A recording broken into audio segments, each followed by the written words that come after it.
Hello and welcome to the next installment of the Membership 101 video series, and today we're going to be walking through events. So as you guessed, again we're going to go through the login steps. So we're here on the home page of our website and we navigate to the membership tab. Down there at the bottom we see member login. This is going to take us again to a login screen and we'll enter the information that we use to create our account. And as we did before, we're going to reference the menu on the left-hand side, and we're going to scroll down to events.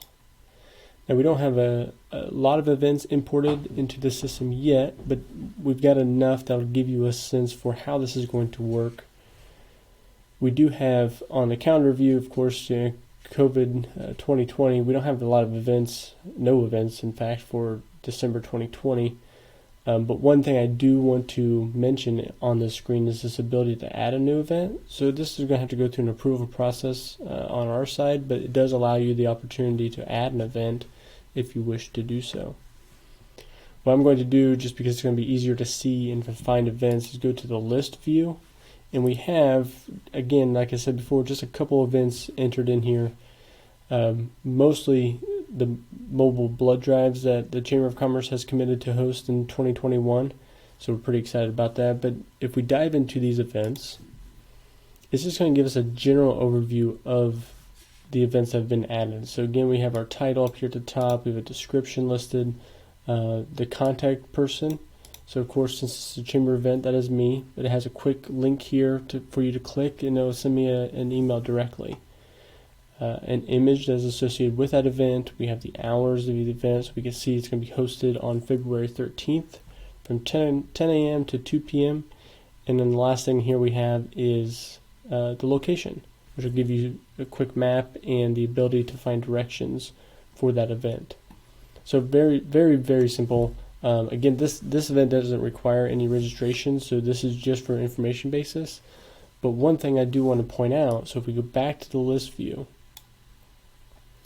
you might have seen over here under the actions, this calendar button. This actually allows you to add it to your calendar. So this is a great tool if you wanted to stay informed on some events that you see that you have interest in. Quickly click that button and you can add it to your own calendar. Now as we scroll down, we see the Golf Invitational, and I've just jumped in to start to create this. So there's still quite a bit of information that's missing, but I wanted to provide you with just a basic overview of how this is going to look and feel. So again, we have the same basic information. The information is light, I understand that, but we have some new options here. Since we do want to accept registration for this event, there are some new options here that'll send us to a new page that we can actually register for that event. And this allows us, since we're already logged in, it's pulling in all of our information. We have the ability to accept some sponsorship opportunities that we have. So you can select a T-hole sponsor if you want to become a corporate sponsor. And then since I do have two accounts, it's going to ask me which organization I want to select. But once I do that, it's going to pull in all that information for you. So it's going to make that super easy for you as you go through that process. Now down here at the bottom we have some options here for a single golfer or a foursome. So if we select that, and then it's going to go through the process, who are those members? Who are those golfers that you want to add? And so you have the ability to go through here and to add that information.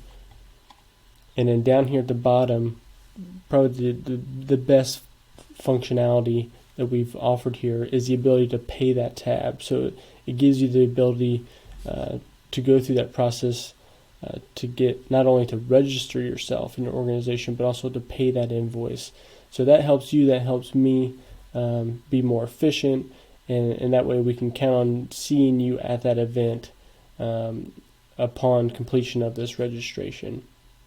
There are the opportunities for you to get this invoice to you, and we recognize that as business practices, some of you require that process, so don't hesitate to continue going through that methodology.